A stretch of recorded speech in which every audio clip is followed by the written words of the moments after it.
ಭ್ರಷ್ಟಾಚಾರದಲ್ಲಿ ಕರ್ನಾಟಕ ರಾಜ್ಯ ನಂಬರ್ 1 ಎಂಬ ರಾಯರೆಡ್ಡಿ ಹೇಳಿಕೆಯನ್ನ ಉಲ್ಲೇಖಿಸಿ ಈಗ ಕೇಸರಿ ಮತ್ತು ದಳ ನಾಯಕರು ಸಿಡಿದೆದ್ದಿದ್ದಾರೆ. ಕೊನೆಗೂ ಕಾಂಗ್ರೆಸ್ ಭ್ರಷ್ಟಾಚಾರ ಒಪ್ಪಿಕೊಂಡಿದ್ದಾರೆ. ಒಬ್ಬ ಸಿಎಂ ಆರ್ಥಿಕ ಸಲಹೆಗಾರರೇ ಒಪ್ಪಿಕೊಂಡಿದ್ದಾರೆ. ಕಾಂಗ್ರೆಸ್ ಅಧಿಕಾರಕ್ಕೆ ಬಂದಾಗಿನಿಂದಲೂ ಭ್ರಷ್ಟಾಚಾರ ನಡೀತಾ ಇದೆ ಅಂತ ಬೆಂಗಳೂರಿನಲ್ಲಿ ನಿಖಿಲ್ ಕುಮಾರಸ್ವಾಮಿ ಹೇಳಿಕೆಯನ್ನ ಕೊಟ್ಟಿದ್ದಾರೆ. ಕೊನೆಗೂ ಒಬ್ಬ ಸಿಎಂ ಆರ್ಥಿಕ ಸಲಹೆಗಾರರೇ ಈ ರೀತಿ ಹೇಳಿಕೆ ಕೊಟ್ಟು ಕಾಂಗ್ರೆಸ್ನ ಭ್ರಷ್ಟಾಚಾರವನ್ನ ಒಪ್ಪಿಕೊಂಡಿದ್ದಾರೆ. ಸರ್ಕಾರಕ್ಕೆ ಅವರೇ ಅಧಿಕೃತವಾಗಿ ಅಕಾಡೆಷನ್ ಕೊಟ್ಟಿದ್ದಾರೆ. ಅವರಿಗೆ ನಾನು ಅಭಿನಂದನೆಯನ್ನ ಸಲ್ಲಿಸ್ತೇನೆ ಅಂತ ಇದೇ ಸಂದರ್ಭದಲ್ಲಿ ನಿಖಿಲ್ ಕುಮಾರಸ್ವಾಮಿ ಹೇಳಿಕೆಯನ್ನ ಕೊಟ್ಟಿದ್ದಾರೆ.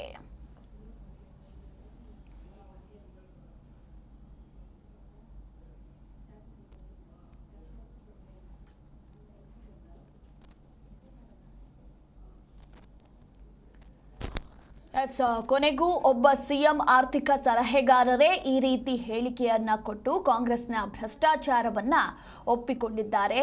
ಅವರಿಗೆ ನಾನು ಅಭಿನಂದನೆಯನ್ನ ಸಲ್ಲಿಸುವೆ. ಈ ಮೂಲಕ ಕಾಂಗ್ರೆಸ್ ವಿಶ್ವದಲ್ಲಿ ಅತ್ಯಂತ ಭ್ರಷ್ಟ ಸರ್ಕಾರ ಅಂತ ಈ ಕಡೆ ಅಶ್ವಥ್ ನಾರಾಯಣ್ ಕೂಡ ಹೇಳಿಕೆಯನ್ನ ಕೊಟ್ಟಿದ್ದಾರೆ.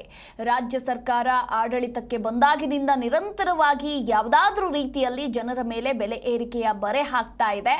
ಇನ್ನು ನಾಡಿನ ಜನರನ್ನ ಸಂಕಷ್ಟದ ದಿನಗಳನ್ನ ಎದುರಿಸುವ ಹಂತಕ್ಕೆ ಸರ್ಕಾರ ದೂಡಿದೆ. ಒಂದು ರಾಜಕೀಯ ಪಕ್ಷವಾಗಿ ಜೆಡಿಎಸ್ ಕೂಡ ಜನರ ಭಾವನೆಯನ್ನ ಹೊರಹಾಕುವ ಕೆಲಸವನ್ನ ಮಾಡ್ತಾ ಇದ್ದೇವೆ. ಬೆಳಗ್ಗೆಯಿಂದ ನಮ್ಮ ಕಾರ್ಯಕರ್ತರು ಸಾಕಪ್ಪ ಸಾಕು, ಕಾಂಗ್ರೆಸ್ ಸರ್ಕಾರ ಸಾಕು ಎಂಬ ಅಭಿಯಾನವನ್ನ ಕೂಡ ಶುರು ಮಾಡ್ತಾ ಇದ್ದೇವೆ ಅಂತ ಹೇಳಿ ಇದೇ ಸಂದರ್ಭದಲ್ಲಿ ನಿಖಿಲ್ ಕುಮಾರಸ್ವಾಮಿ ಹೇಳಿಕೆಯನ್ನ ಕೊಟ್ಟಿದ್ದಾರೆ. ಇವತ್ತು ಬೆಳಗ್ಗೆ ಪತ್ರಿಕೆ ತೆಗೆದು ನೋಡಿದಾಗ economic adviser of chief minister Basavaraj Rayareddy ಅವರು ಮಾಡಿರ್ತಕ್ಕಂಥ ಒಂದು ಹೇಳಿಕೆ ಪತ್ರಿಕೆಗಳಲ್ಲಿ ಇವತ್ತು ಎಲ್ಲವೂ ಕೂಡ ನೀವು ಬಿತ್ತರಿಸಿದ್ದೀರಿ.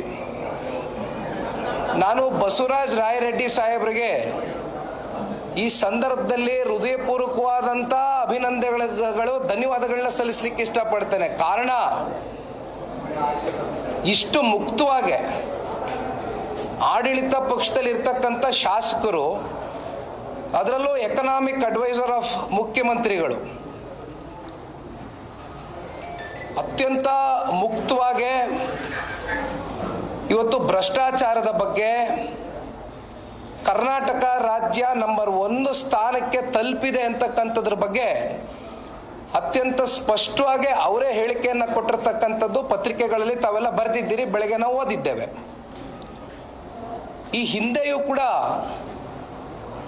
ರಾಯರೆಡ್ಡಿ ಅವರು 5 ಗ್ಯಾರಂಟಿಗಳು ಕೊಟ್ಟಿರ್ತಕ್ಕಂಥದ್ದು ಯಾವ ರೀತಿ ರಾಜ್ಯದ ಅಭಿವೃದ್ಧಿಯ ಮೇಲೆ ಪರಿಣಾಮಗಳು ಬಿದ್ದಿದೆ,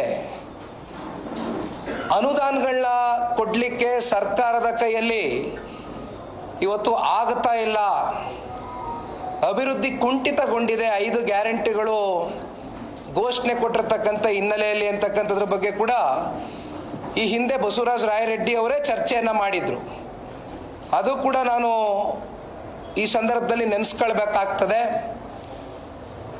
ಇವತ್ತು ಈ ರಾಜ್ಯ ಸರ್ಕಾರ ಯಾವ ರೀತಿ ಆಡಳಿತ ಮಾಡ್ತಾ ಇದೆ ಅಂತಕ್ಕಂಥದ್ದಕ್ಕೆ ಸಾಕಷ್ಟು ವೈಫಲ್ಯತೆಗಳ ಉದಾಹರಣೆಗಳು ರಾಜ್ಯ ಸರ್ಕಾರದಲ್ಲಿ ಸಂಪುಟದಲ್ಲಿ ಇರ್ತಕ್ಕಂಥ ಸಚಿವರುಗಳ ಹೇಳಿಕೆ, ಸರ್ಕಾರದ ಭಾಗವಾಗಿ ಕೆಲಸವನ್ನ ನಿರ್ವಹಣೆ ಮಾಡ್ತಾ ಇರ್ತಕ್ಕಂಥ ಅವರ ಶಾಸಕ ಮಿತ್ರರ ಹೇಳಿಕೆಗಳು. ಈಗೇನೊಂದು ಆಕ್ಟಿವ್ ಇಂಟರ್ ಪೋರ್ಟಲ್ ಮಾಡ್ಕೊಂಡಿದ್ದೀವಿ ನಾವಿಲ್ಲಿ ಪೋರ್ಟಲಲ್ಲಿ. ಇವತ್ತು ಈ ವೆಬ್ಸೈಟ್ನ ನೀವು ಮಾಧ್ಯಮದ ಸ್ನೇಹಿತರು ಕಾಣಬಹುದು. ಈ ವೆಬ್ಸೈಟ್ ಮೂಲಕ ನಾನು ಸಾಕಷ್ಟು ವಿಷಯಗಳು, ಹೇಳಿಕೆಗಳು ಕಳೆದ 2 ವರ್ಷದಿಂದ ಆಡಳಿತ ಪಕ್ಷದಲ್ಲಿ ಇರ್ತಕ್ಕಂಥ ಶಾಸಕ ಮಿತ್ರರ ಪ್ರತಿಯೊಂದು ಹೇಳಿಕೆ ಕೂಡ ತಮ್ಮ ಪತ್ರಿಕೆಗಳಲ್ಲಿ ತಾವೇ ಇದನ್ನ ಎಸ್ಟಾಬ್ಲಿಷ್ ಮಾಡ್ಕೊಂಡಿದ್ದೀರಿ. ಜಿ ಕನ್ನಡ ನ್ಯೂಸ್ ಈಗ ನಿಮ್ಮ ಮನೆಯಲ್ಲೇ ನೋಡಿ. ಎಲ್ಲ ಕೇಬಲ್ಗಳಲ್ಲಿ ಈಗ ಲಭ್ಯ. ನಿಮ್ಮ ನೆಚ್ಚಿನ ಜಿ ಕನ್ನಡ ನ್ಯೂಸ್ ಈಗ ಸನ್ ಡೈರೆಕ್ಟ್ ನಲ್ಲಿ number 292, Tata play number 1664, Jio TV number 1334, NXT digital number 30, in cable number 30, city networks 51, U digital number 162, GTPL number 17, Rockline telecommunications number 42, Shri Basaveshwara cable number 168, rural cable network 60, Vinayaka digital 57, Abhishek cable 821, city channel 53, Siddeshwara cable network 57, V4 digital Infotech 628, Surya digital networks 53, Gajanan digital number 836, Malnad Infotech private limited number 56, Metrocast number 830, victory digital number 167ರಲ್ಲಿ ನೋಡಿ ಆನಂದಿಸಿ.